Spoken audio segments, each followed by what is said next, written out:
Tree of Life makes for 10 Puzzle Mystery Quilts that I have been going on, which is almost as long as y'all have been going. And I could not have imagined the journey that I've been on, and it's just been such a great one. So again, thank you. I always try to thank you. Thank you for believing in me and helping me get started in the Puzzle Mystery Quilt. And I could not imagine my quilting journey without it. This is part of the fun things that we've added with you is that can Ian guess the final layout? And so we've been doing this 15, 16 times, 2,000 people every time. Like, it's huge. And I think in all that time, you were the only one that's ever gotten really close. The big reveal's coming. The big reveal's coming. The big reveal's coming. Big reveal is coming. There's a big reveal coming? Good morning, everybody. Good morning, Instagram. Good morning, Facebook. Good morning, YouTube. Thank you all so much for joining us. It is awesome. It is Thursday morning. It is 9:30 here, Cotton Cuts time, and we are coming to you, as we always do, live to share lots of fun insights and updates. So before we jump into like all the stuff we normally talk about, a couple of kind of fun little quirky things going on here. So first of all, thank everyone so much for all the nice things that you guys said to me in the past week. I had surgery last week on Tuesday morning at like 2 a.m. I had an emergency appendectomy. Not one of those fun things, and it does tend to knock you down a little bit. But thank you guys so much for all the well wishes. I am doing much better. I've been here all week, every day. My team is doing a great job at making sure I don't do something silly like lift a bolt of fabric.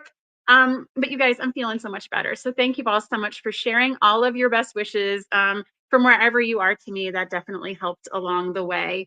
The second bit of information is today is 314 day. So today it's Pie Day. Everywhere, that's not St. Louis, it's known as Pie Day. So be it you're celebrating with a pizza pie or celebrating with a baked pie. You guys all know Dominic, my cute little kid. He's also a baker, so he wants to make a pie tonight. So he said, we need to make sure we go to the grocery store so we can bake a pie for 3.14 day. They're also really big fans of memorizing digits of the actual number pi. And so I think Dominic's up to about 15 or 16. It's one of those crazy little quirks. So tell us in the comments where you're watching us. How do you interpret pi? Is it the dessert? Is it the pizza, or is it the actual mathematical number? We are a house divided on this topic, but if you are in the St. Louis area, Pi Day has a very different meaning. So our actual area code for our phone numbers in St. Louis is 314.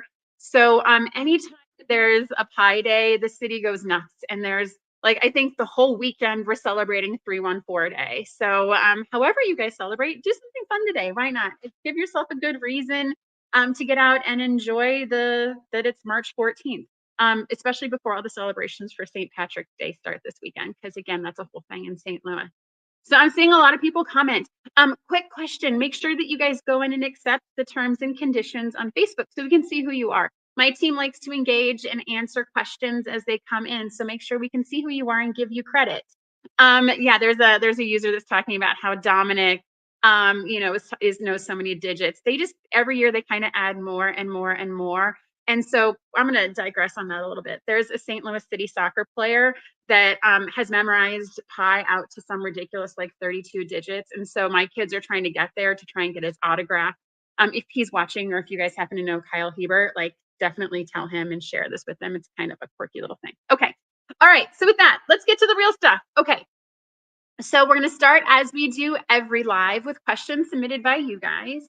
Simply head to cottoncuts.com/live to submit your question. These are handed to me each week, and they picked two. Paula off the camera. Paula, we talk about her quite frequently, has picked two, and I get to read them in front of you guys here.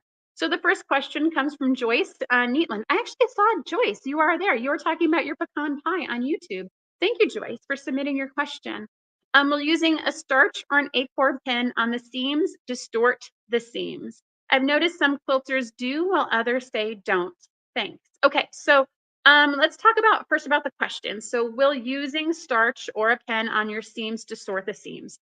So as with all good questions, it depends. And so I'm going to answer this from kind of an engineering technical perspective. So if you take a material, a woven material like a cotton or a batik or even a jersey or a knit, and you introduce water or any sort of liquid and a force, it's going to stretch. Like, I hate to break it to you, but it is going to stretch. If you use an iron and it has steam and you press on it and you stretch it, you apply a force, that friction is going to distort your seams. So I mean, obviously, if you're using this pen and you do a light touch, it's not going to distort it as much as if you actually push it down and stretch it really hard, you're going to stretch and distort those seams. So that's one of those things when you're using an iron. The general guidance is to make sure you're pressing. So you're lifting and pushing down versus actually smearing the iron across your fabric so you don't distort your seams. It's also why it's suggested to actually just use a dry iron. I use a dry iron. Very little liquid contacts my fabric at all, and I definitely lift and press as we go. I've been burned by those seam stretching and points not matching. We'll get into that in just a second. But pretty much anytime you add force and liquid into a fabric, you're going to get some level of distortion. Now, for some people, that benefit is worth it. They're willing to, it's okay. I can take a little bit of distortion and it'll be fine because I like the value of the starch, or I like using the acorn pin to make sure those seams are really flat. And so if that's the case, if it doesn't matter to you, then definitely keep using it. If the benefit outweighs the cost, then keep doing it. But in general, if you're introducing any sort of liquid or pressure into a woven material, it is going to distort. And so we'll talk a little bit about starch, because I know this is one of those, like, there's the quilt police starch, and then there's people that have never used starch. And so when my journey with starch, I'm sorry, I'm going to come back to Joyce. She has a follow-up question to her question. She's asking, what about for the Puzzle Mystery Quilt? And so when it comes to the Puzzle Mystery Quilt, we recommend not starching anything at all. Because the pieces are all cut on a bias, they're all cut on on an angle of the fabric. We recommend not using starch at all. They distort, and especially over that small area, they will distort, and your actual finished quilt will not come together as intended. So we recommend not starching the Puzzle Mystery Quilt pieces. We recommend just using them as they are die cut to you. Okay, so for me, starch was something old people used on collars, on dress shirts for when they were sending, going to work. It was something you would spray a ton all over the collar to make sure it was nice and crisp and sharp. Mind you, this was back in the day when dress shirts had pocket protectors for pens. And, it was a giant can of starch that would be kept on the ironing board. So I never used starch because I thought that was only something, kind of older people used on just clothing. And so starch has started to be used in quilting projects in about the past 20, 25 years. And there's a benefit to using starch in that it keeps the pieces together and holds their shape. However, the general guidance, if you're going to starch your fabrics, is that you starch them, all the pieces and the entire project, at the same fade. So if you're buying yardage and you want to use starch, you starch everything before you cut anything and you let it dry really well. You can also piece pieces together into subassemblies, but make sure that they're all the same size when you starch them. Or you can starch the finished project if you're worried about it stretching and distorting when it's all done. So for me, like I said, I never used starch. And then I was asked to do a quilt for a book launch for Sheila. Sheila does our Puzzle Mystery Quilt. And I was so excited. I did this hexagon and I fussy cut out little trapezoids of raccoon eyes for Tula Pink. And I had all my little diamond points coming together to form my 6-sided hexagon, and all the seams lined up until I put it together. And then I had a parachute. So you know how, like, in PE, when you were a kid, you used to lift the parachute up and throw it back over your head? Yeah, that's what my quilt top was. And so because all the seams had stretched and I didn't realize it at the time, and so I actually had this parachute and I was panicking because I had to get it together for this book launch. And that was a fun project to help figure out. But what I learned in that was that if you're sewing anything together where a lot of your shapes are trapezoids or diamonds, it is important to starch them, but starch like kind of the finished subunit. So I made a 6-sided Lone Star. And I learned, right, from my lesson that if I just did the same thing, I would end up in the same place. And so I sewed all the diamonds together and then starched them. And when I pieced them together, I had no tent. And so it was actually, it was a much better experience that second time through. Learn, try, do what works for you. But in general, when you're using starch, use starch at the same process for everything for your project. It would be a disaster if you starched some of your yardage and some of your finished pieces. Just make sure you're starching everywhere if you do choose to starch. Okay. So I hope that was helpful. Marie, it seems like Marie has learned something today, which I will take as a win. Thank you, Marie. Okay. Sorry, we digressed.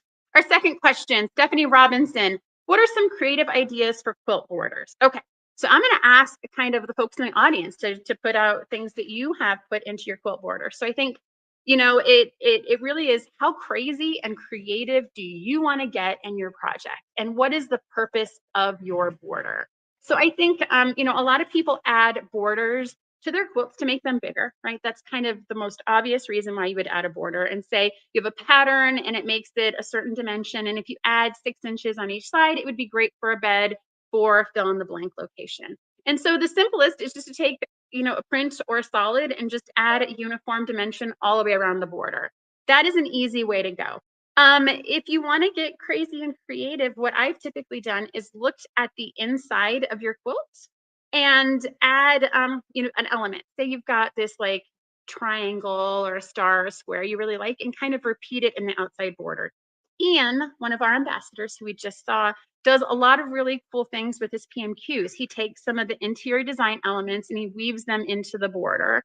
There are some people, and you know, we've had folks call into the shop, and we have a member who, for every quilt she has ever made, she does a 3-inch border, a 2-inch border, and a 5-inch border on everything.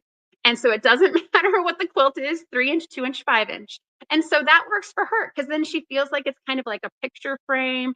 Sharon, it's kind of, you know, it's one of those, you want to make it seem like it's been matted. And so if you go to like a Michael's and look at frames, all the different tiers, you can put all of those effects into your quilt.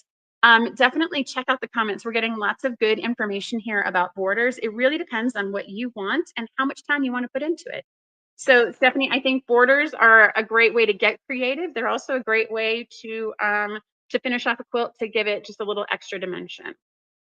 Okay, so it has been a crazy week this week in the shop, guys. So we are doing our big spring cleaning sale. And so we have a lot of stuff that's been just kind of accumulating, and we know it has a better home than here. And so every day we've been doing something awesome.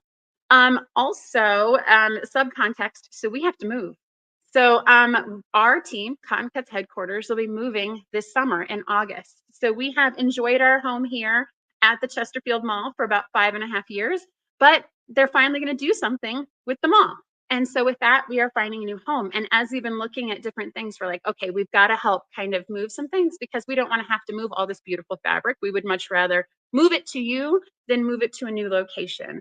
So you guys have been awesome. We had a whole big clearance sale. We moved several hundred bolts to clearance, and you guys loved all of that. We've been looking at all of our gnomes, our charm packs, our embroidery kit. And so today, and today only, all full price fabric in our shop is $10 a yard. And so we just listed a whole bunch of fabrics this week. If you are a Carnival Puzzle Mystery Quilt detective, all of our extra Carnival fabrics are in the store. They're $10 a yard while supplies last all day today. Again, this is one of these things we just like to do because we love you guys, and this is fabric that you guys could use to make creations that's better than sitting here with us. And then tomorrow is literally like one of my favorite sales. It's one of my favorite things we do. It's one of these things I know we have been asked many, many, many times to do, is when we get to an end of a mystery. You've seen all these clues come together and you wish you would have signed up for one of the colorways. And so we actually can do that this time for Carnival. We picked a couple colorways that we knew we could get more fabric of, and we have created quilts in a box. And so this is all 10 months of the Puzzle Mystery, all in a single box. They're going to be on sale on the website tomorrow. So if you have that friend that's been working on that snow cone and you wish you would have signed up, you can still get in on it tomorrow. They're going to be on the website until they're gone. There's like, I think for lemonade, we only have like 2, but for some of the colorways, we have more. And they're going to be on the website. So if we get to the big reveal at the end of April and you're like, oh my gosh, I really wish I'd have done a sleigh ride, we can go and you can get that quilt in the box. Now, when people ask us for this, it's because they're doing things like going on a quilt retreat and they want a project in a box. They want to just be able to grab the box and take a project to the retreat and be able to complete an entire project while they're gone. The quilt in the box is perfect for that. And it's not a mystery at that point because we've typically revealed it. So you will know exactly the quilt you're making, you know exactly the fabrics, and you can just sit and sew without having to lug a rotary cutter and a ruler and a cutting mat. We've done all that for you. You just need your sewing machine, the box, and an iron, and off you go. You can have a finished quilt by the end of your retreat. So definitely check out the shop tomorrow. We might also nest a few Village Green colorways in there. Yes, Vanessa, the clues will be in the box with the exception of 9 and 10. So you won't get the reveal for Carnival. Those will get emailed out to you when they get emailed out after the reveal. Sorry, we can't put that in the box and send it to you a month early. I hope that's okay and cool. All right. We also tonight are doing something crazy and new. And so guys, like this could be a colossal disaster, but we're going to try it anyways. So tonight we're going to be live on Whatnot. And so I got an email a couple months ago talking about this strange new platform called Whatnot. And so what is Whatnot? Whatnot is it's a website that is made for kind of destashing or kind of selling. And it used to be antiques and collectibles, but they've started moving into quilting and craft supplies. And so our team's been kind of watching it for the past couple months. And so we're gonna give it a whirl tonight. And it's gonna be silly and it's gonna be crazy. And we have literally no idea what we're doing. But tonight we're gonna be live on Whatnot. It's a segment we're gonna call Cotton Cuts After Dark. Against Paula's best wishes, we're calling it Cotton Cuts After Dark. Now, mind you, this is going to be a quilter after dark, so fully expect like robes and like wonky hair. This is not the Cinemax version of this. This is the like we're going to hang out and talk about fabric tonight version of this.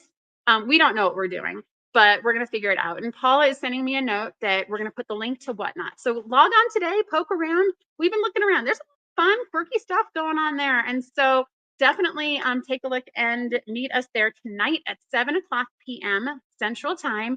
I might have some special guests. I might be able to convince the kids to come with me. They might be manning our soundboard and interjecting special effects. And who knows, like it's the first time we're doing it. Anything could go right and anything could go wrong. We're getting questioned, do we need the app? My phone is not compatible. I believe that you can still participate from a desktop and from a tablet device. I don't think you actually need the app on the phone to be able to buy. That is something my team will look into that and we'll reply back to you because, like I said, we're still learning. We don't know a lot of things about this, but we're going to figure it out. And just so everyone knows, we're going to be selling Java bundles tonight, and we're going to be including giant spools of Oracle thread and pencil packs and a free pattern. And so definitely check us out because it's going to be awesome and fun. All right, so Terry is saying, yes, you can participate on your computer or your laptop. So definitely join us that way as well. Let me check through my list. And so you'll actually be able to purchase on the app. It's actually part of this. You don't have to come back to the Cotton Cuts website. There's no clicking through. Like you'll actually be able to purchase at the live show tonight. All right, let me check my reminders on the board. So Cotton Cuts Cares. So every month, Cotton Cuts picks an organization and we donate $5 from every First Time Classic, Java, Modern Maker, and Chroma membership. And we donate it to an organization. This month, we're sponsoring Reading is Fundamental. This was a recommendation from one of our members. This is an organization that supports literacy and reading in underserved communities. I'm here for that. I love supporting education and continuing education. And so they are the beneficiary of our challenge this month. So definitely, if you've been on the fence, sign up and we will just give $5 straight to this organization. Help us help them. I am also being reminded that Stitch-Its drop tomorrow. So hang on for like a few more minutes and you're going to be entered to win one of our Stitch-Its. We have 3 new collections this month. We have a storyboard, we have an enchanted collection, and we have a Julia collection. So it is a lot of fun. This was a fun Stitch-It month for us. If you don't know what the Stitch-Its are, head on to our website. They are basically general use Lego sets. So if you get those Lego boxes that are just full of parts and pieces and you get to sit and create, that's the joy and experience we wanted to create with the Stitch-It. And so we're going to give away a free super, which is the biggest size. I think it's 450 pieces of fun and joy. We're going to give it away to someone who comments below saying, what are we going to give? What's the challenge question, Paula? Let's see here. So Paula might actually have to participate in off-topic. So let's why don't we say, are you a starch lover or not? So yes, I love starch, or no, I love starch. Simply put that in the comments, and we'll pick one person and you will win a Stitch It Super of your choice. Either one that we already have on the website now, or one that we will put on tomorrow at 11 a.m. in the morning. All right, guys, I'm checking my links and checking everything. I think we are all set for today. I know. Wait, hold on. Here comes Paula. I wish you guys could see her, but she really, really, really doesn't like being in front of the camera. Okay, so she says we have fun trivia. 3 things that. Okay. What? Okay. Oh, we're gonna skip that. Okay. So. Okay, so that's it, guys. So today was just all about talking about the whatnot and talking about all of the live stuff and sharing that we're moving, and I guess educating you guys about starch. So thank you all so much for joining us. We will be here next Thursday at 9:30, and we will have all new stuff to talk about. We will be in the middle of shipping clue 3 and shipping clue 9 and talking about our big reveal and all the special guests that'll be joining us. So that is all for today. Thank you guys so much and have a great rest of your week. Bye now.